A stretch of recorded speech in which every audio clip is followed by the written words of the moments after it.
নমস্কার বন্ধুরা, সবাইকে শুভ সকালের অনেক অনেক শুভেচ্ছা। শুভ বিবাহের আজকের পর্বের রিভিউ নিয়ে আমি পৌঁছে গেছি তোমাদের সামনে। বাংলা সিরিয়াল সমাচারে তোমাদের সবাইকে স্বাগত জানিয়ে আজকের পর্বের রিভিউ আমি শুরু করছি।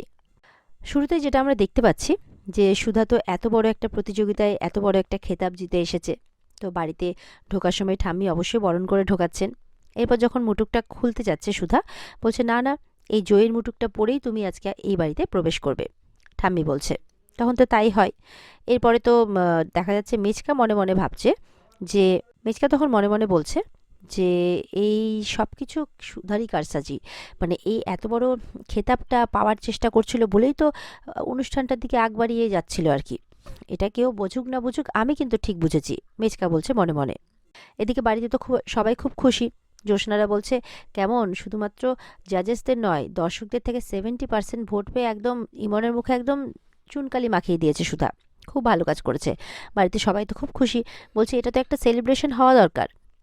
তখন তেজ বলছে, হ্যাঁ আমি সবটা করে নেব। বলছে এই তো তোমরা আছো, তোমরা আমরা সবাই।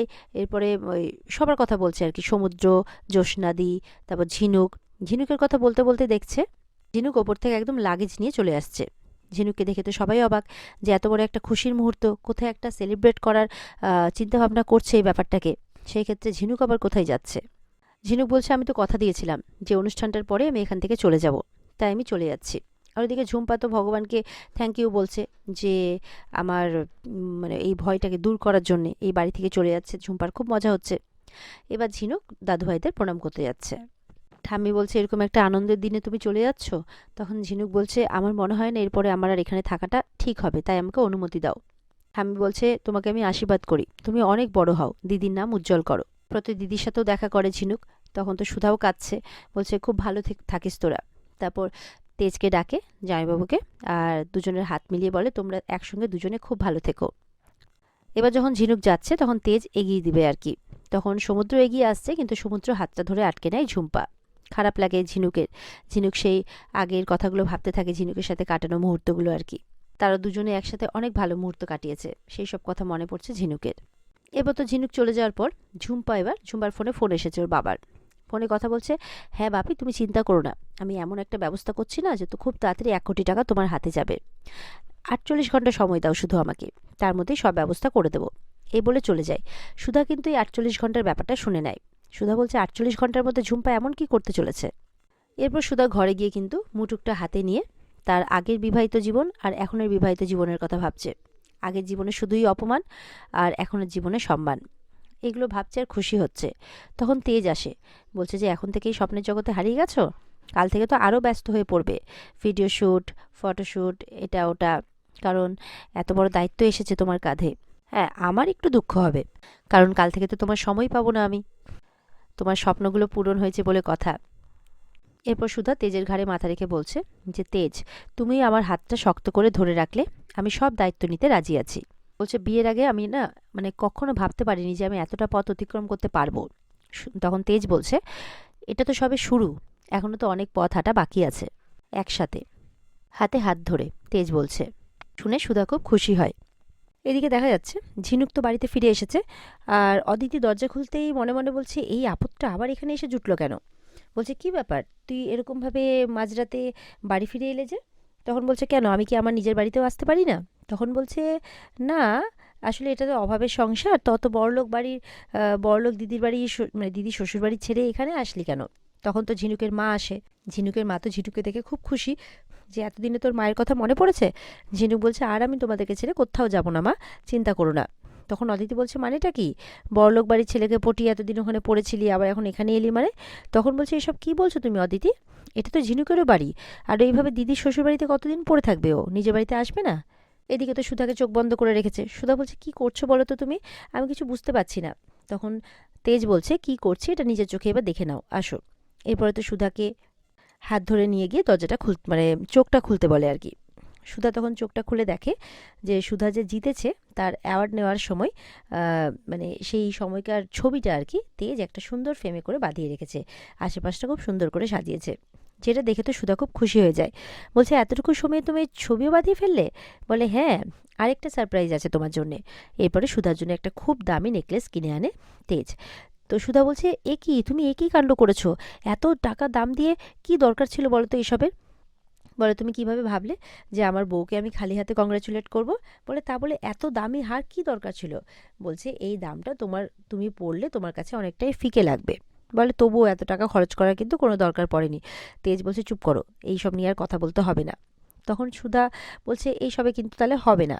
বলে, তাহলে তোমার আর কি চাই বলো? সুধা বলছে, না থাক, যেটা চাওয়ার সেটা তো আমি অনেকদিন আগে পেয়েই গেছি। তেজ বলছে, কি বলছো, আমি এমন কি দিয়েছি যেটা আমি জানি না? তখন সুধা বলছে, আমি তো সুধা বলছে যে এই তেজ বসু মল্লিক সুধাকে অনেক আগে হাতে করে নিয়েছে, তাই সুধাময়ী চাইলেও এই ভোম্বল বরকে ছেড়ে কোথাও যেতে পারবে না। তখন তেজ বলছে, দেখলে তো, এই মিষ্টি কথার জালে তুমি আমাকে কেমন ভোম্বল বলে দিলে। এই বলে কিন্তু খুব সুধার পেছনে লাগছে, সুধাকে কাতুকুতি দিচ্ছে। আর মানে এই নিয়ে একটা সুন্দর মুহূর্ত কাটছে তাদের মধ্যে। এদিকে তো ঝিনুক নিজের ঘরে বসে আছে একা একা, আর সমুদ্রের কথাই ভাবছে। আর ওদিকে সমুদ্রেরও একই অবস্থা, সেও ঝিনুকের কথা ভাবছে। এরপর তো ঝিনুকের কাছে তার মা আসে, বলছে যে, কি হয়েছে, মন খারাপ? দেখ, একেবারে কি হয়েছে সেটা তো আমি জানি না, তবে তোর মনটা খারাপ, হয়তো খারাপের কারণটা আমি একটু একটু বুঝতে পারছি।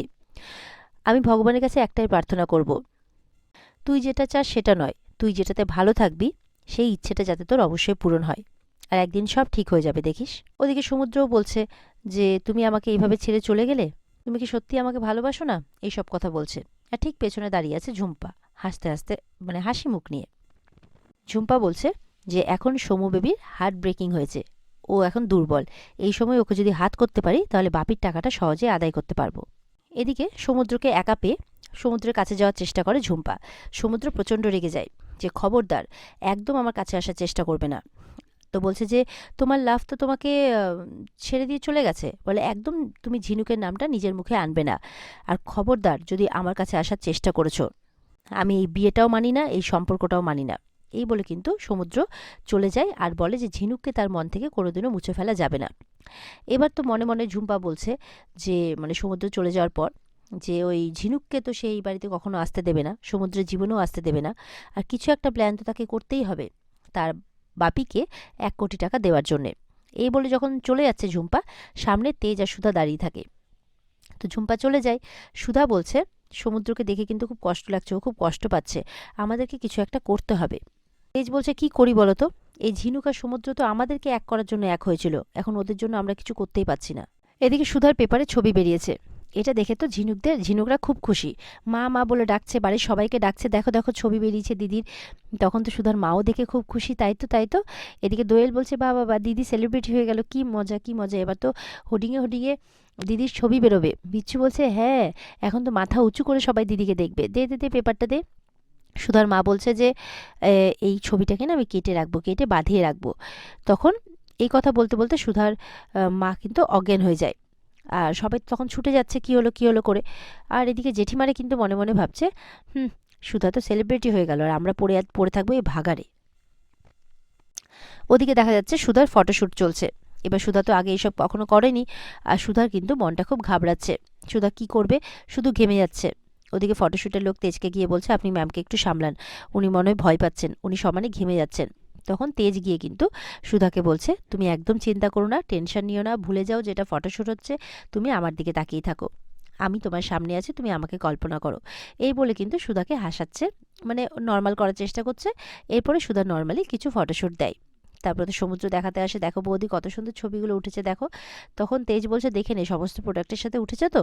সমুদ্র বলছে, না, সব প্রোডাক্টের সাথে ওঠেনি। আচ্ছা ঠিক আছে। এরপরে নেক্সট প্রোডাক্টে ফটোশ্যুটের জন্য সুধাকে রেডি করানো হয় আর কি। ওদিকে মেজকা বলছে মিস্টার বোসকে, বুঝতে পারছেন তো, সুধা এখন কিন্তু ব্র্যান্ডের মুখ, তো এখন কিন্তু ওদেরই সব কিছু চলবে। আর তেজ কিন্তু এই প্ল্যান করেই তার বউকে এই কম্পিটিশনটা জিতিয়েছে। তখন মিস্টার বোস বলছে, আমি কিন্তু এই সব কিছু মেনে নেব না, আমার কথা না শুনলে না আমিও বুঝিয়ে দেবো। মেজকা বলছে, ইমনই পারবে সুধাকে টক্কর দিতে, ওকে ব্যবহার করে আমাদেরকে তেজ আর সুধাকে আলাদা রাখতে হবে। তখন মিস্টার বোস বলছে, আই সি। ওদিকে তো নেক্সট প্রোডাক্টের সাথে সুধার ফটোশ্যুট চলছে। সুধাও তেজের কথা অনুযায়ী তেজের দিকে তাকিয়ে কনফিডেন্সের সাথে ফটোশ্যুট করছে। আর এখানে আজকের পর্ব শেষ হয়ে যায়। তো বন্ধুরা, এই ছিল আজকের পর্বের রিভিউ। ভালো লেগে থাকলে অবশ্যই কিন্তু আমাদের সাথে জুড়ে থাকতে আমাদের চ্যানেলকে সাবস্ক্রাইবটা করতে ভুলবে না, আর পর্বকেও লাইক কমেন্ট করে জানাতে ভুলবে না। তাহলে দেখা হচ্ছে আগামীকালকে নতুন পর্বের রিভিউ নিয়ে। ততক্ষণ সবাই ভালো থাকবে। আর অবশ্যই এই পর্বে যদি ফুল এপিসোড দেখতে চাও তাহলে স্টার জলসার পর্দায় চোখ রাখবে। টাটা।